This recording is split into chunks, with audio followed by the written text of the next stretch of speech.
This is the Limmat River here in Zurich, Switzerland. It flows north out of the Lake of Zurich in the middle of the city, then meanders northwest before merging with the Aare River and flowing further north to the border with Germany where it meets the Rhine. Continuing its northbound path, the Rhine crosses Germany before emptying out into the North Sea near Rotterdam in the Netherlands, where the water then turns southbound, flowing through the English Channel and out into the vastness of the Atlantic Ocean. The water traverses the sorrow-filled ocean, the triangle of transatlantic death. Waters bearing the memory of violence, pain, death, and deep injustice carried from Europe, passes between the west coast of Africa and flows down the entire eastern length of South America before entering into the Rio de la Plata and bringing us to the coast of Buenos Aires. Here on the esplanade stands Christopher Columbus, his hands folded over a map, looking pensively out to sea, back in the direction the water came from. Back to the Iberian Peninsula he set sail from on the 3rd of August 1492 to wreak havoc, genocide and devastation on the continent on which he now stands, the continent which is tired of his presence. It's time for Columbus to apologize, make reparations for his violent legacy.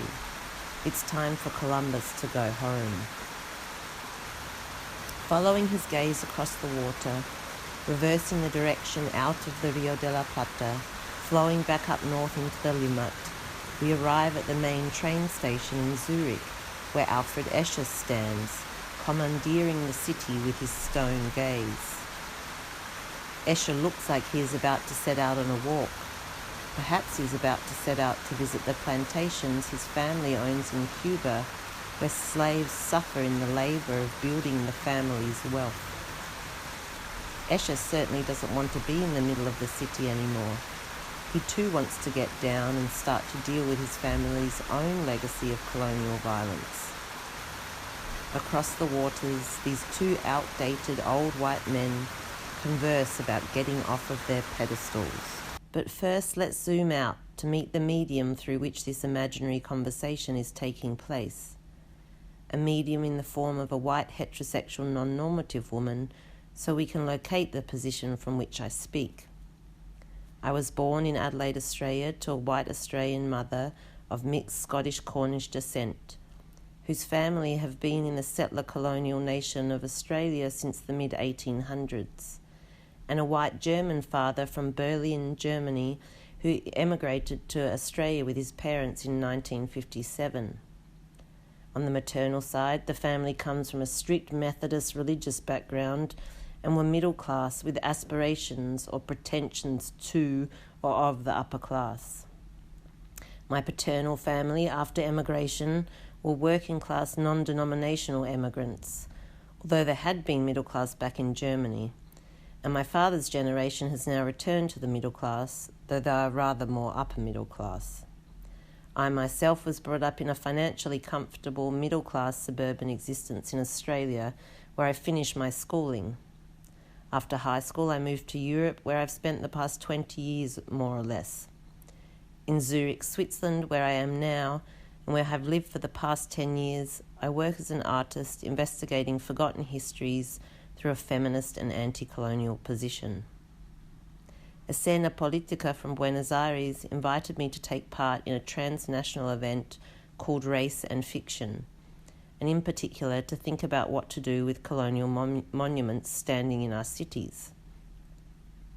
That brings us back to our imaginary conversation between two outdated old white men through the medium of an enraged white woman in today's Zurich, who wants to see them removed from the public spaces they have dominated for too long, and who wants white people to wake up and take responsibility for the violent legacy of their colonial past, which they have inherited and which continues to pervade our global reality, interconnecting the deep scars colonialism has left and continues to leave all across the globe, from Adelaide to Berlin to Zurich to Buenos Aires. Alfred feels the situation heating up around him in Zurich, and he is worried he might get taken down soon. He has heard that Christopher has been having similar troubles across the waters, and asks him, "How are things over there in Buenos Aires, Christopher? I heard things are heating up and people want you to be taken down." "I heard the same about you, Alfred, that people want you removed over there. I'm in real trouble over here. I used to be in the middle of the city, but now they have moved me to the coast. And back here on the sea, I'm thinking that it's time for me to go too. In Barcelona, they want me gone too. They already tore me down years ago in Venezuela. And this year I got torn down in Baltimore and my head got chopped off in Boston. I've been thinking a lot about what Richard Drayton says about politics being turned into stone. Do you know his work, Alfred? I can highly recommend it to you. In fact, why don't we have a kind of epistolary exchange about it? He says, for example, that when we talk about empire, we should mean a system of white supremacy and class domination that has been organised through cycles of exemplary violence and exemplary patronage, which is inscribed in the organisation of knowledge and common sense, in art and architecture and in museums, as much as in the rituals of politics or the economy. He says that both coloniser and colonised were produced and reproduced as subjectivities through the repetitive operations of power and by cultural processes mediated often by objects like us. I've been thinking a lot about one of his questions, Alfred, so I thought I would share it with you and see what you think. He asks us, is the national heritage, that which survives in perpetuity into the future, to be conceded always to those who in the past had the money and power to force their symbols into dominant places in the shared landscape of the city? Are the present and the future contracted in perpetuity with preserving the worldview of the past in its pristine form?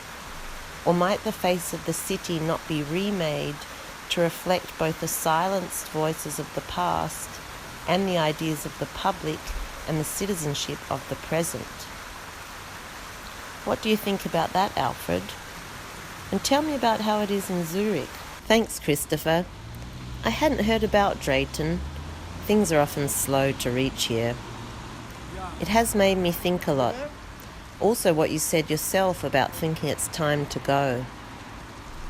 There have been huge protests against racism here in Zurich recently, organised by the Black Lives Matter movement. I think I represent Switzerland's racist past, and certainly I represent how deeply involved Switzerland was in colonialism. A lot of racism still exists in Swiss society, in its structures and its institutions, and I think I shouldn't be up here anymore when I'm honest with myself. It hasn't been easy to get to this reflection. You know, a report also just came out here detailing Zurich's involvement with the transatlantic slave trade. And as you know, my family had slaves on our plantation in Cuba. That helped us to get so rich and gave me all the financial backing to do all the things I did, which is why I'm up here. Some people view me as a kind of father figure of Swiss modernity, but deep down, I know it's a lot more complicated than that. And I don't think it's fair that I'm here in the middle of the city watching over everyone. That question you sent about remaking the city so that people like us, with money and power, no longer dominate the public space really got me thinking deeply. I read Drayton and started to think about how exhibited I am here. He talks about exhibition as being the organisation of a spectacle for the public gaze, and says it is as much a principle of urban planning as it is of the museum. He says that civic monuments like us were in fact the ideological and historical twins of the modern public museum. Now that really got me thinking, because our museums here in Switzerland have deeply entangled colonial pasts. and there is a big debate about how to decolonise them at the moment. Drayton helped me here, as he says that just as we have begun to question how our museums are ordered, so must we begin to interrogate how our cities were curated by and for privileged minorities. He says that civic spaces and sculpture were tools through which 19th and 20th century elites, like me, you're a bit older, sought to command the values of the living and the unborn, and in doing so they permanently rehearsed the violence of domination. I would be interested to know what you think about that, Christopher, whether you have also gone through a process of self-reflection on your violent racist past, and whether you think that by people like us still being in the public space today, we are celebrating that violence of domination. Have you gotten any further in your thinking about whether to get out of the public space? Oof, those are difficult questions you ask, Alfred. I've been used to being in the public space for so long that I personally find it quite difficult to imagine not being everywhere anymore. I got used to being glorified for my colonising past all over the world. But as I age and read more post-colonial literature, I am beginning to want to take responsibility for my legacy, for all the harm brought by my invasion of South America. You know, Alfred, I can tell you this as I imagine you would know what it feels like, but when I got torn down recently in Baltimore, I experienced a deep relief to no longer be in the public space. As, like you say, I also represent racism in a very visible way. More than anything, if I'm honest with myself, I represent the violence of domination. When I got torn down there, that other outdated white guy, Trump, said that to destroy a monument is to desecrate our common inheritance. In recent weeks, in the midst of protests across America, many monuments have been vandalized or destroyed. These statues are not ours alone, to be discarded at the whim of those inflamed by fashionable political passions. They belong to generations that have come before us and to generations yet unborn.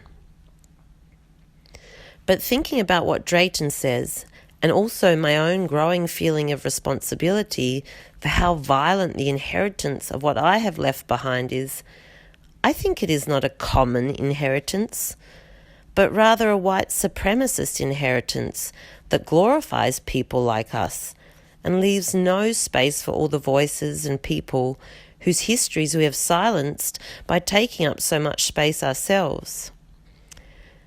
I really think it's time for us outdated white men to get out of the public space and to see that the city belongs to the present, not the past.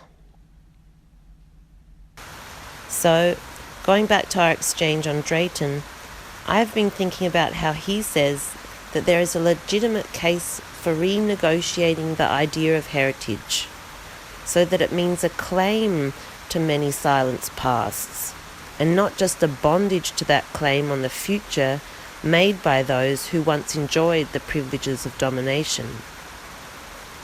The privileges of domination. That's us, Alfred. I guess I want to ask the same question of you then, Alfred. After thinking this through together, have you gotten any further in your thinking about whether to get out of the public space? I have to say how much I am enjoying this exchange, Christopher. It has made me realise so much about how it is time for me to get out of the public space, to step down and face my responsibility for the past, and instead leave room for designing a more inclusive future that doesn't glorify people like us. I thought a lot about that sense of relief you mentioned when you came down in Baltimore. I imagine I would feel the same here in Zurich. In fact, in answer to your question, I have decided to ask them to take me down, as I no longer want to be representative of what Zurich is. Zurich is not an outdated white patriarch whose power and privilege and wealth means everything. It is a diverse post-migrant city, and I no longer represent the present, but rather the difficult past that we are only learning to face now. As for that comment on heritage, I found a nice passage in Drayton where he says that it requires a perpetual attention to the most inclusive view of citizenship and cosmopolitan inclusion. So in answer to your question, that echoes my current thinking. I need to go and be replaced by something that is more inclusive of the present reality in Zurich. And so Alfred and Christopher's epistolary exchange continued across the waters, from the Limmat to the Rio de la Plata, for a couple of months, until in March 2021, Alfred finally came down. And not long after, in June 2021, Christopher left the coast of Buenos Aires. Both were put in open-air sculpture parks, along with other outdated white stone men, where they were critically reflected and recontextualized.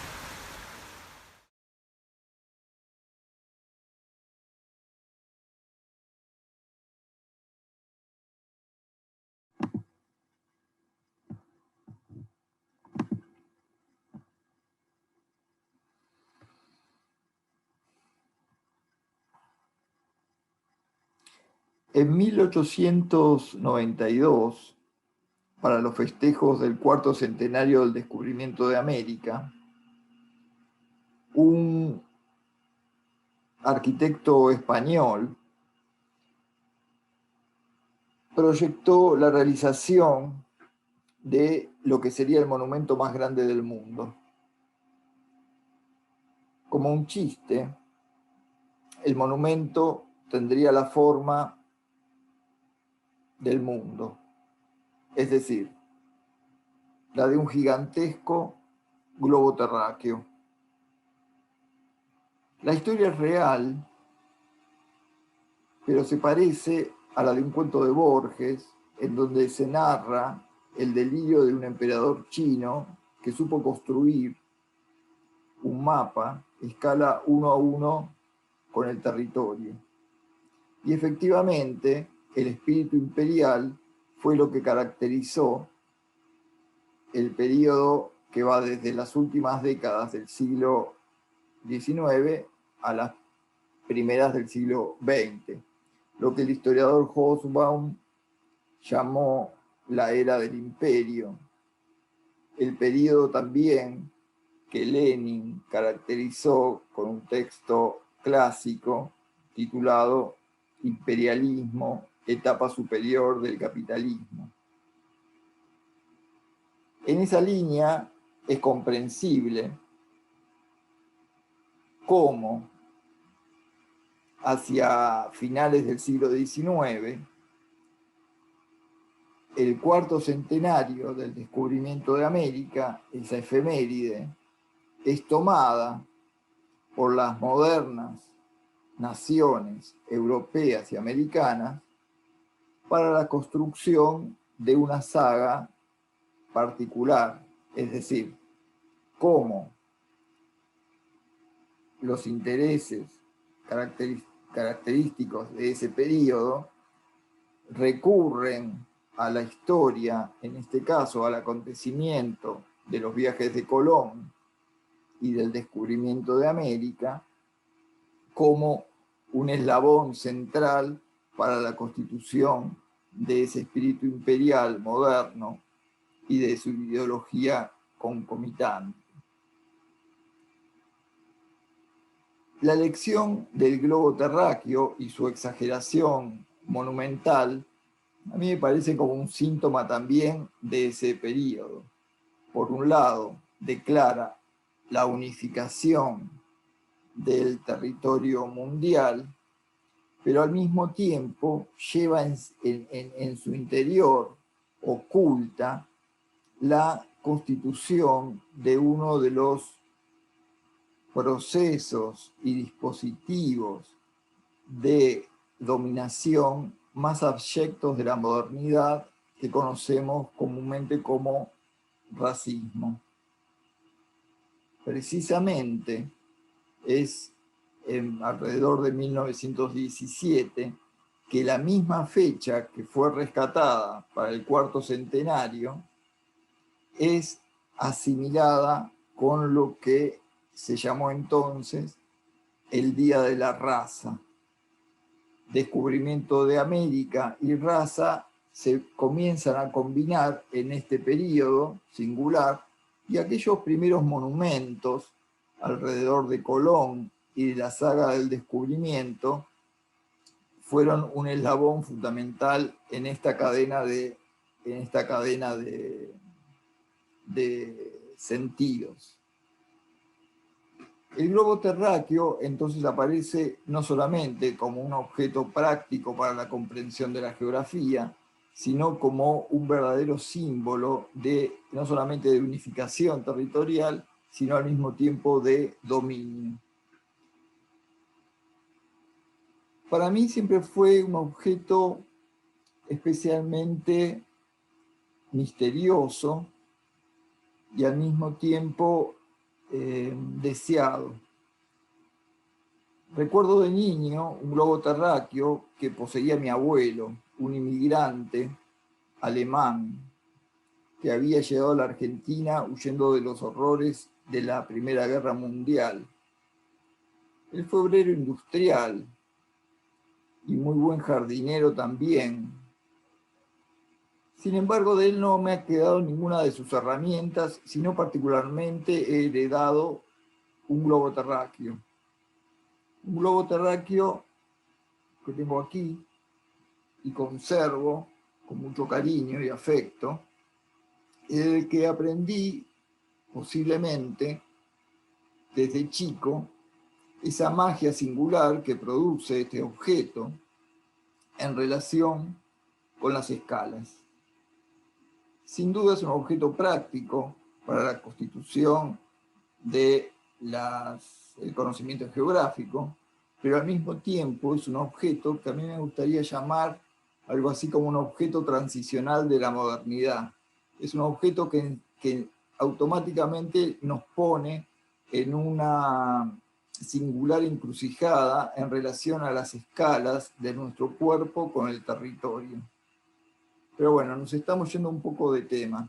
Yo quería mostrarles las imágenes de ese fantástico monumento a Colón, al imperialismo, al racismo, todo eso vinculado en ese proyecto descomunal.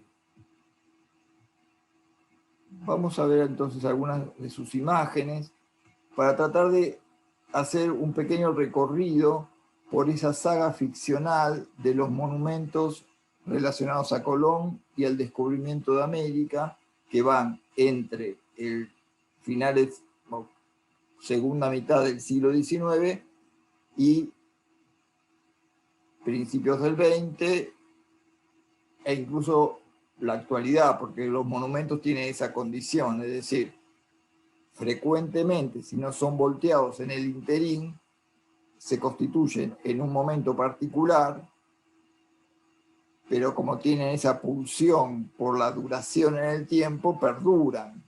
Y toda la saga de Colón y del descubrimiento, toda la saga monumental de esa historia que se instaló en el siglo XIX y principios del XX, aún perdura, con diferentes modalidades. Quería hacer un pequeño recorrido iconográfico de ese tránsito, pero primero comencemos viendo algunas imágenes de ese proyecto de monumento, monumental, valga la redundancia, que no se llegó a consumar, por lo menos en esas dimensiones.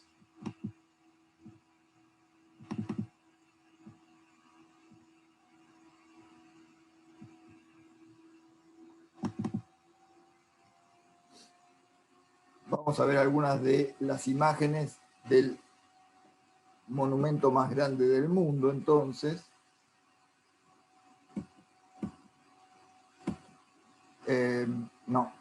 No son estas imágenes.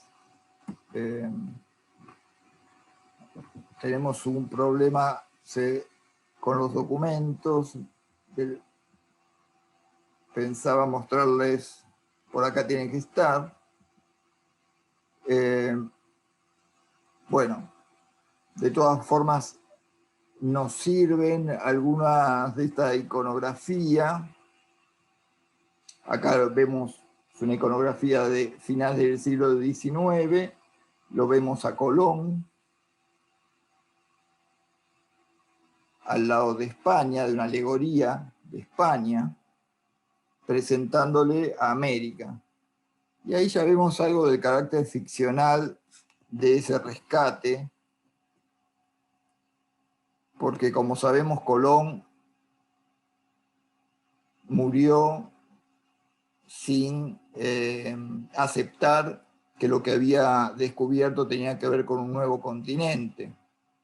Entonces, estrictamente, este dibujo de Colón presentándole a España su descubrimiento, es decir, a América como otra alegoría, muestra claramente el resorte ficcional de esa construcción. Cuando decimos comúnmente Colón descubrió América, en ese sintagma está contenida todo este carácter ficcional. Y esa expresión fue consolidada, decíamos, a través de narraciones, iconografía, monumentos y actos escolares, por supuesto. Parte de la potencia también podemos ver en esta iconografía se encuentra en el grado, en el carácter erótico de su representación. Y efectivamente, si la saga colombina se inscribe en lo monumental, es porque en la escultura, en lo monumental, es porque tiene un grado de relación estrecho con lo corporal, con lo erótico, con la constitución de una posición del cuerpo y de las relaciones de género estrechamente vinculados a ese paquete narrativo. Bueno, nos volvemos a desviar un poco del tema, pero acá la confusión de los documentos, yo quería mostrarles la imagen de ese monumento, la confusión de los documentos nos llevan hacia otro lugar.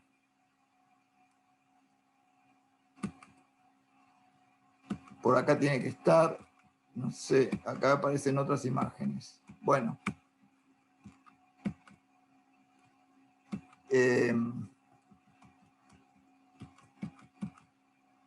Tal vez nos sirva hacer algún comentario. Esta mujer representada en este dibujo es Anacaona. Anacaona fue una líder indígena de la isla española, que fue uno de los primeros puntos donde desembarcó Colón y fue uno de los primeros puntos donde se desarrolló la colonización en esos años. Y fue ejecutada, asesinada de esta manera, junto con otros líderes indígenas que fueron quemados vivos en una cabaña por los colonizadores. La historia es narrada en diferentes fuentes, entre ellas la pequeña historia de la destrucción de Indias del padre Las Casas. Solo en base o solo por la existencia de ese texto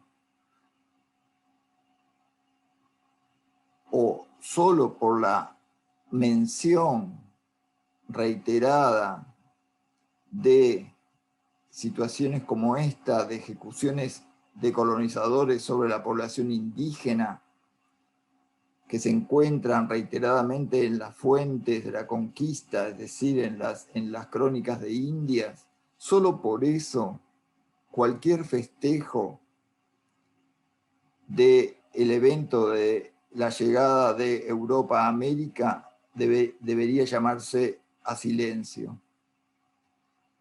Tal vez la exageración de aquel monumento a Colonia, España, esa exageración esté fundada precisamente en el ocultamiento de el carácter de genocidio que tuvo el descubrimiento y conquista de América. Ah, acá está. Bueno, volvamos a nuestro tema. El monumento colosal a la memoria de Cristóbal Colón.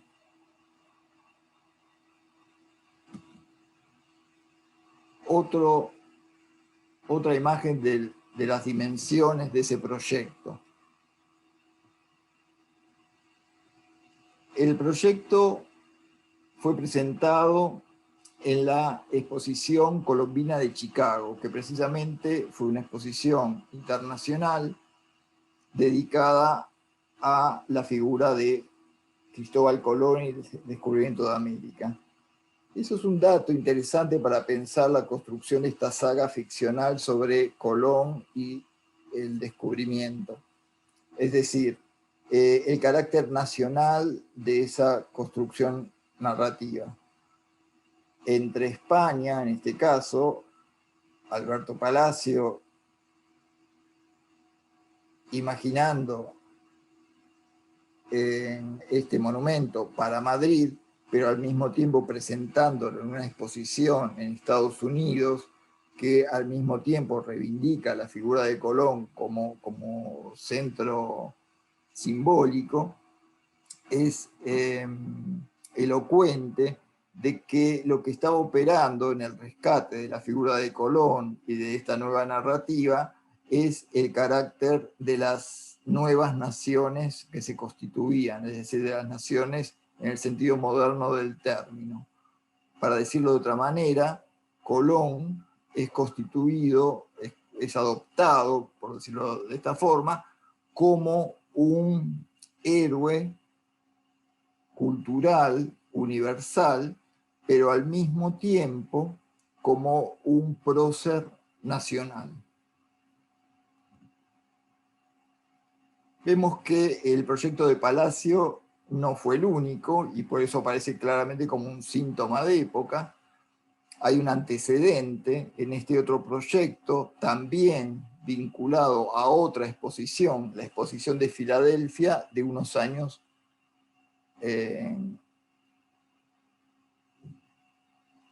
anteriores a la exposición de Chicago. Y ahí tenemos uno de los afiches de la exposición de Chicago, donde se juega con este especial anacronismo. Es decir, Colón en continuidad con la bandera de los Estados Unidos. De alguna manera, la exageración de los monumentos que mencionamos y la adopción del globo terráqueo como un símbolo especial arrastraba algo del problema de la iconografía que la cartografía ya representaba en el siglo XVI, la cartografía del nuevo continente, en relación a estos sujetos, particularmente masculinos, que están administrados en torno a la iconografía territorial. En este lugar, Colón, aquí Américo Vespucio, aquí Magallanes y aquí Pizarro. Es interesante, un poco para los comentarios que estamos haciendo, esta centralidad del mapa del continente americano como una de las caras de un globo terráqueo, distribuida entre estas cuatro figuras, el cuerpo de estos cuatro personajes, varones todos, y en particular en relación a lo que venimos comentando, la no centralidad de Colón en esta distribución. Es decir, mientras en el siglo XIX se está pensando, fines del siglo XIX, decíamos para el cuarto centenario, se está pensando en un monumento gigante que va a colocar a Cristóbal Colón precisamente sobre el globo terráqueo, nos habíamos olvidado de decir eso, el monumento planeaba colocar una carabela o al mismísimo Colón parado sobre el globo terráqueo, mientras en el cuarto centenario se está pensando en ese tipo de escultura disparatada. En el siglo XVI la figura de Colón era compartida, el espacio de la saga sobre el descubrimiento y la narrativa de ese evento era compartida con otros personajes y Colón no ocupaba un lugar central allí. Todo eso fue invención, repetimos, de ese periodo particular, sobre todo a partir de la segunda mitad del siglo XIX. Aquí tenemos los proyectos y los monumentos que finalmente, aunque no en la escala propuesta por Palacio, se constituyeron en base a la representación de este Colón sobre un globo terráqueo. Lo que podemos decir también en relación a eso es que pone a las claras algo así como la modificación de un antiguo mito, que es el mito de Atlas, y que de alguna manera describe también el espíritu de tipo imperialista del periodo. Es decir, en el mito de Atlas, Zeus condena a este hombre forzudo que conocemos como Atlas a cargar el universo sobre sus espaldas. Y lo representa precisamente como un globo, ¿no? Si ustedes recuerdan la escultura clásica. Lo que se da con los monumentos de Colón en relación al globo terráqueo, a la representación descomunal, monumental del globo terráqueo, es lo inverso, es decir, es la inversión del mito de Atlas. Mientras Atlas tiene que soportar el mundo o el universo sobre sus espaldas, sobre sus hombros, ahora es el mundo el que ha sido dominado por un sujeto, por un hombre, en este caso Colón, el conquistador, el descubridor, el navegante, el héroe, el nuevo héroe. Este sujeto que a partir de ahora domina el mundo. Tiene derechos de dominio sobre el mundo, uno podría decir. Y esta es otro de los componentes que están incorporados en esta simbología monumental. Y es el derecho de conquista. El dominio que representa a un sujeto sobre el globo terráqueo es precisamente el derecho de conquista sobre el cual se desarrolló precisamente la colonización de América. Ahí tenemos un ejemplo, ya en este caso, ya no de un proyecto, sino del monumento de Valladolid, también construido o ideado para el cuarto centenario, con esta clave de proporciones entre el globo y Colón arriba, con esta casi proporción ridícula que pone a Colón como también un héroe de la evangelización sobre un pequeño bote, pequeño barco. Ahí todas las escalas se están alterando de una forma muy particular para la constitución de esta misma saga de sentidos. Otro caso, en este caso en América, en la ciudad mexicana de Toluca. Otro más en la ciudad de Guatemala. Todos de la primera mitad del siglo XIX. El problema de las proporciones entre el sujeto y el globo terráqueo va a ser objeto de discusión y objeto de críticas también en algunos de estos casos, de los casos de estos monumentos. Lo que se va a resolver va a ser paulatinamente el achicamiento del globo terráqueo y el aumento de la figura del cuerpo de Cristóbal Colón. Es decir, había un problema ahí que tenía que ver con quién iba a ser el personaje el personaje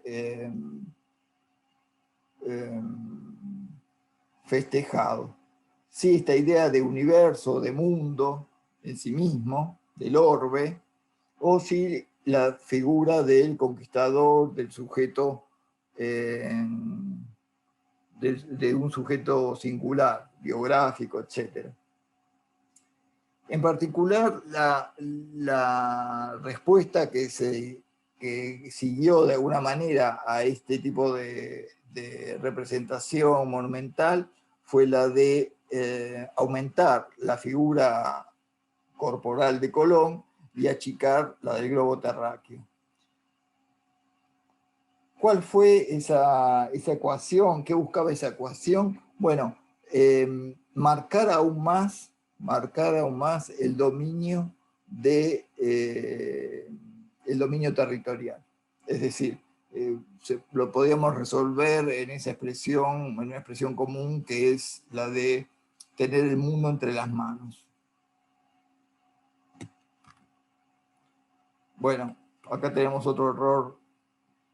Les quería mostrar el monumento de la Ciudad de México, que para el caso de lo que veníamos comentando es uno de los más ilustrativos, porque en este caso el globo terráqueo se ha achicado. Pero el gobierno el año pasado, no, este mismo año, lo retiró, porque hubo muchas manifestaciones que intentaban derribarlo. Bueno, pero acá tenemos algunas fotos anteriores. Lo que a mí me interesa particularmente de este monumento es que lleva la retórica del descubrimiento hasta su mismo extremo. Es decir, Colón descubre el mundo. Y en esa, como decíamos antes, en ese mismo sintagma, hay toda comprimido toda una carga ideológica sobre precisamente el componente ideológico que está en ese sintagma, ahora es construido concretamente en una imagen pedagógica, uno podría pensar en ese sentido. Colón descubre el mundo, es decir, saca ese paño que lo cubría, literalmente, ¿no? Para la época también se pensaba que las esculturas y los monumentos cumplían funciones claramente pedagógicas, por eso esa también continuidad entre los monumentos, las sagas narrativas vinculadas a los próceres nacionales y su continuidad con los actos escolares, donde la institución escolar se pone en función de que los niños incorporen corporalmente esos mismos sentidos. Bueno, acá hay otra de las esculturas que a mí me parece fantástica, en este caso es en Estados Unidos, pero cómo aparece el mundo, en este caso ahora, como una pelota casi, como el que tiene la pelota. Colón aparece como el dueño de la pelota del mundo. Parece que no todo el mundo está de acuerdo en este sentido, por eso fue pintado de rojo, haciendo como una mención del pasado vinculado al genocidio que comentamos al principio. Bueno, volvamos a la saga monumental. En la segunda mitad del siglo XIX, en las últimas décadas del siglo XIX, la fiebre o la moda de la representación del globo gigante, que finalmente decíamos en el proyecto de Palacio no se cumple, va perdiendo característica, va perdiendo fuerza, y es reemplazada por otra que es por otra forma, que es la columna. Colón es elevado, ya no sobre el globo terráqueo, sino sobre un pedestal más honorífico aún, que es la columna. en este caso un proyecto para Madrid también, que hace una especie de asociación singular ahí entre un pedestal barco liderado por un ángel, un barco que se parece como una especie de portaaviones, y una columna.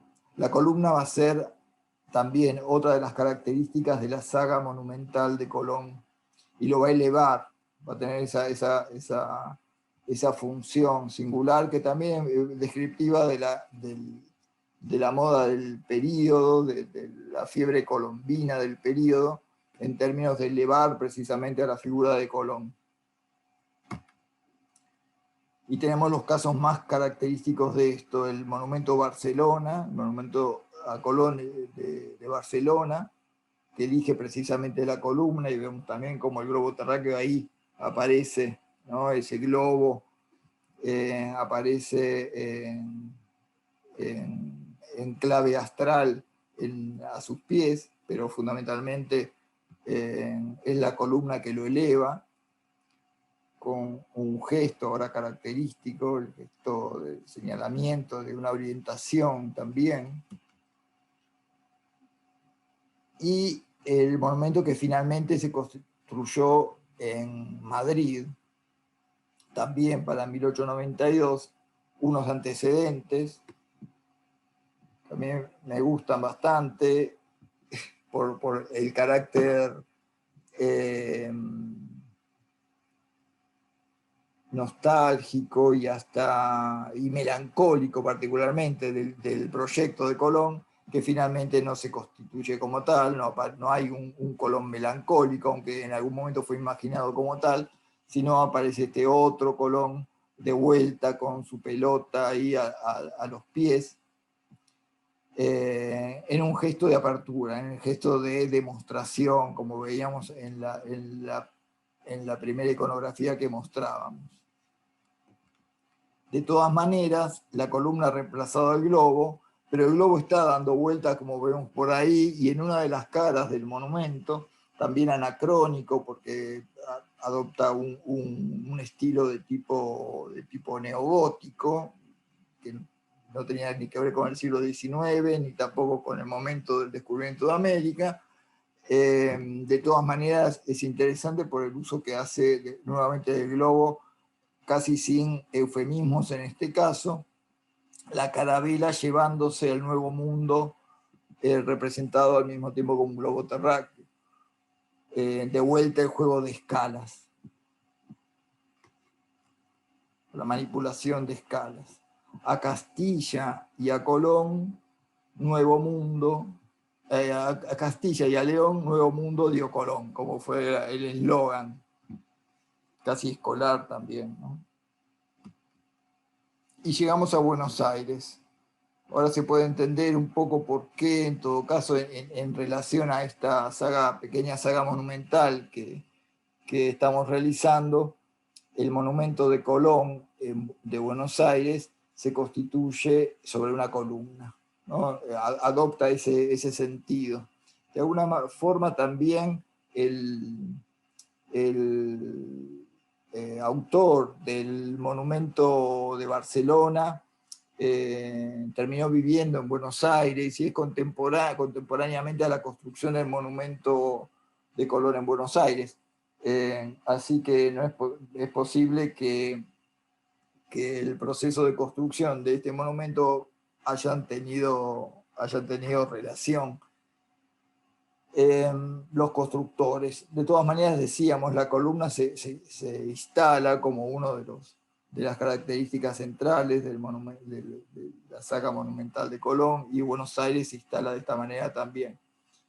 El juego ahí que opera en el caso de Buenos Aires tiene que ver con la inmigración italiana y con las organizaciones vinculadas a empresas concretamente italianas en Buenos Aires, o italianos empresarios vinculados a una nueva burguesía que se constituye en la Argentina y que es la que gestiona la construcción del monumento a Colón, en principio para el centenario de la Argentina para los festejos del centenario, y ahí vemos cómo una evocación colombina se vincula con una evocación de la nacionalidad, como es el centenario de la independencia argentina.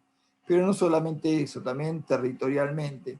La ubicación del monumento de Cristóbal Colón se ubica originalmente frente a la Casa de Gobierno, nada menos, en el mismo eje monumental histórico que asocia, lo pone en línea recta, al monumento de Colón con el monumento cero de la nacionalidad en Argentina, que es la Pirámide de Mayo.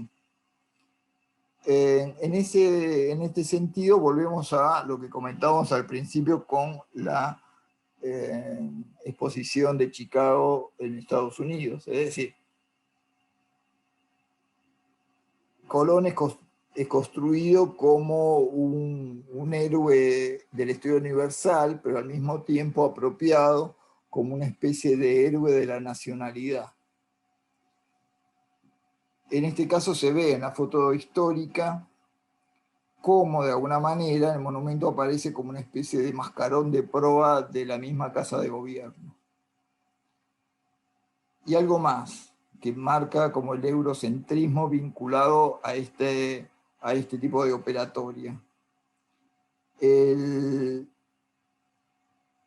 pedestal del monumento de Colón en la ciudad de Buenos Aires representa una salida de tipo mitológica, con fuerzas mitológicas, una especie de orgía de cuerpos ahí que impulsan la partida de la expedición de Colón del puerto de Palos. Precisamente abajo está inscrito la fecha y el lugar, Puerto de Palos.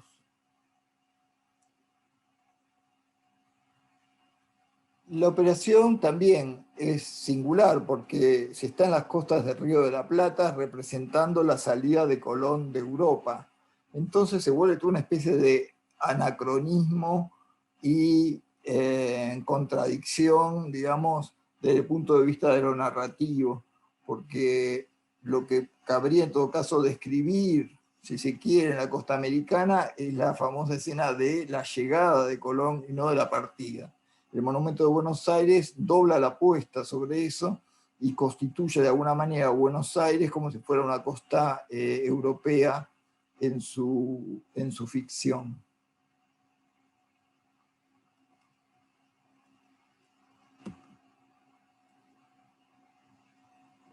Nos olvidamos de un capítulo, es decir, no nos olvidamos de un capítulo, pero por ahí se puede comprender mejor si hacemos un último comentario sobre él.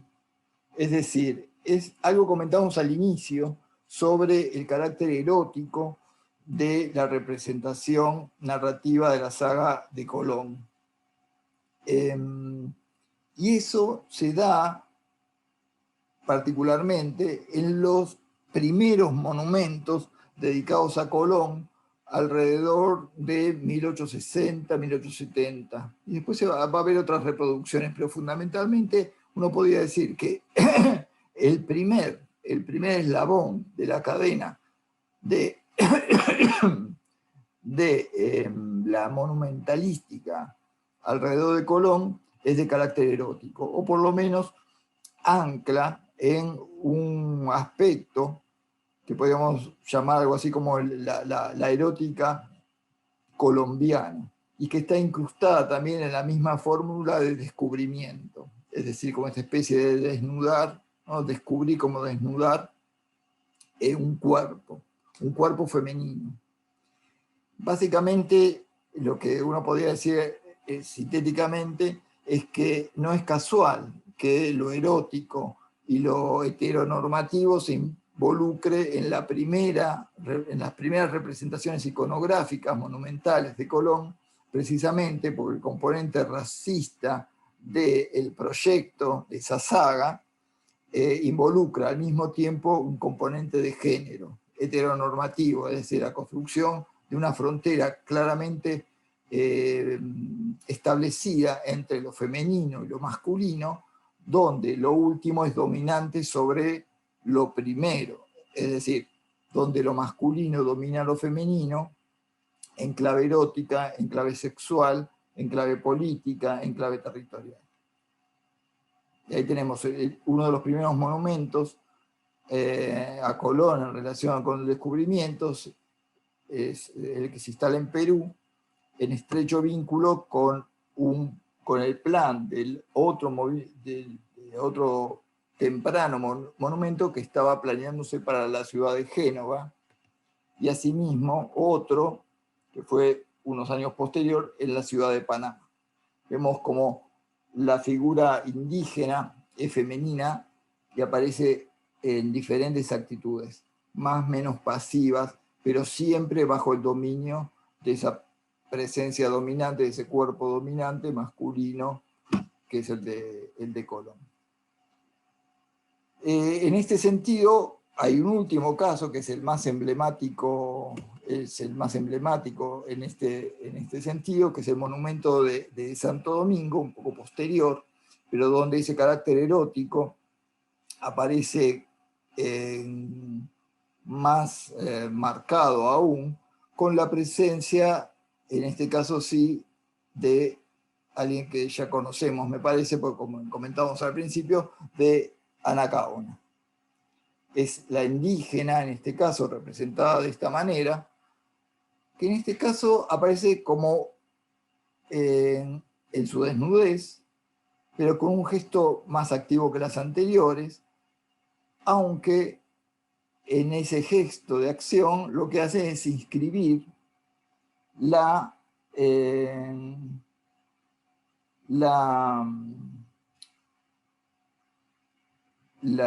memoria del mismo Cristóbal Colón, literalmente inscripta. El grado de violencia en términos de la representación de Anacaona escribiendo la memoria de Colón, cuando ahora sabemos el pasado de la violencia, del pasado vinculado a su historia, es especialmente elocuente de las tensiones que se encuentran en este tipo de representaciones.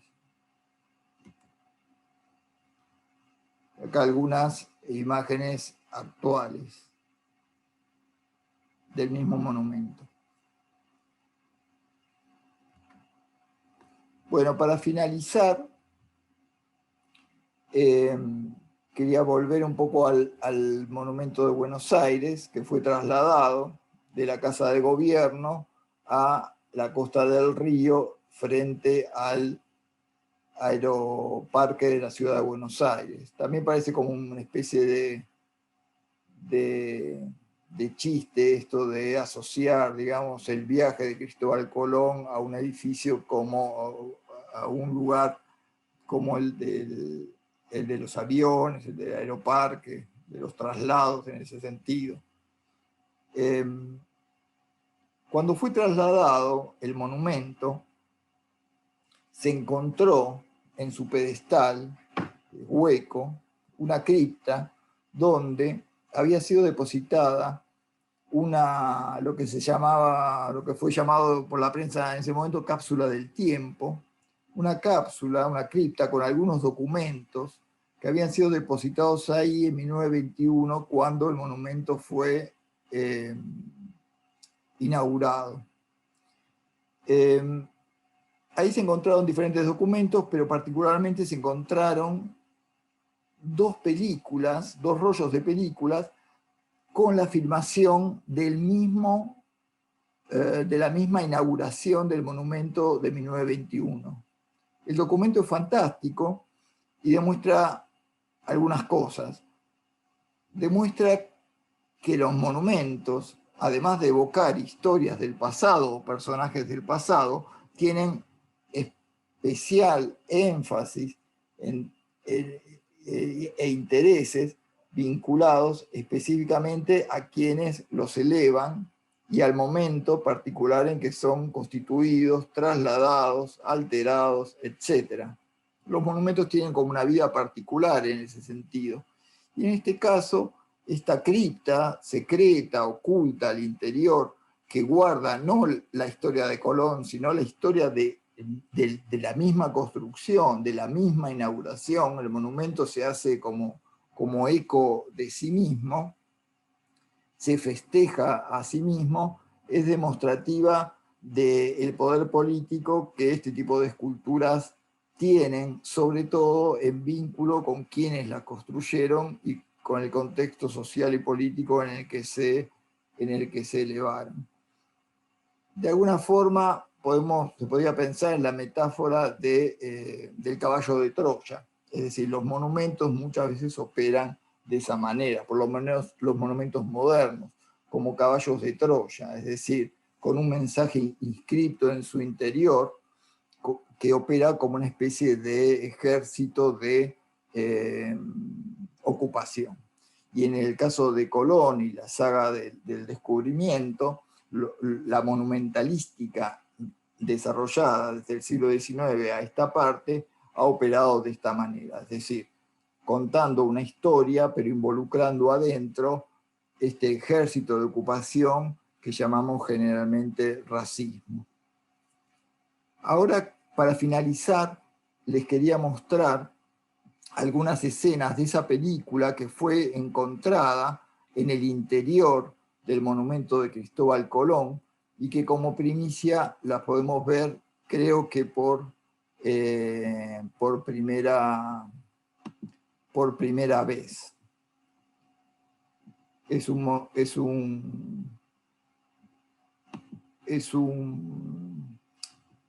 documento inédito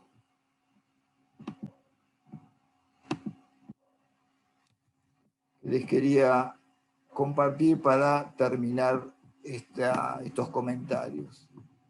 Cerrar acá.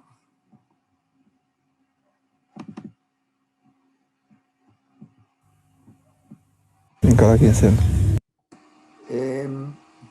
Creo que tenemos problemas de vuelta, porque no es este el documento. No, por el rocío que hay, ¿no? Y nosotros también, juntamente con ellos. Un pantalón, me vas a comprar camisa. No, bueno, me van a disculpar, pero no encuentro ese documento. Aquí tenemos otro documento. Vamos a concluir con él entonces. Él es Clemente López. Fue presidente del barrio del pueblo Com, conocido también como el pueblo Toba, en la localidad de Derqui, en el Gran Buenos Aires, y hace algunos años mencionaba, él narraba lo que había sido su memoria, lo que era su memoria de los actos escolares del 12 de octubre, cuando él era niño. Tal vez no vamos a ver el documento que yo les comentaba del monumento de Colón, pero tal vez el testimonio de Clemente sea más ilustrativo, más elocuente. La cosa tengo que sacar en cada quincena. Por ejemplo, en el Chaco, cuando yo fui alumno, ¿no? Cuando el maestro llegaba el 12 de octubre, decía, mañana traigan toda la vestimenta de los padres de ustedes y traigan los arcos, la artesanía, y mañana ustedes van a estar vestidos como indios, decía. Y los chicos, compañeros nuestros, porque nos íbamos al mismo colegio, que eran criollos, el maestro compraba la cartulina, ¿no? Y hacía las ropitas con la cartulina bien vestidos como aquellos conquistadores, ¿no? Y nosotros actuamos una semana antes de esto. Bueno, y cuando hubo ese enfrentamiento con los chicos, nosotros nos hacían tirar boca para arriba, ¿no? Y los chicos que los que estaban vestidos, como los conquistadores, nos ponían en el pie, en el pecho nuestro, ¿no? Entonces ahí es donde nosotros nos declara como perdedores, ¿no? Cuando yo llegaba a la casa de mi abuela y mi padre dice, no es el Día de la Raza, no es el descubrimiento de América, ¿no? Lo que nos hicieron es una matanza.